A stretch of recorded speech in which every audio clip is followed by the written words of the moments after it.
வாங்க இன்னைக்கு எங்க வீட்ல என்ன சாப்பாடுன்னு சொல்லிட்டு பார்க்கலாம்.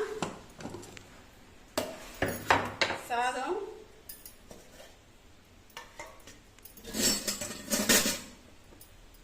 எங்க மாமாக்கு உப்புமா,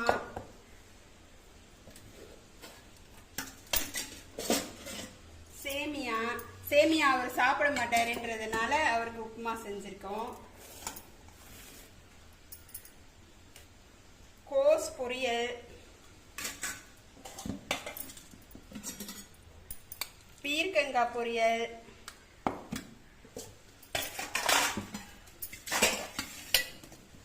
குடமிளகாய் தொக்கு.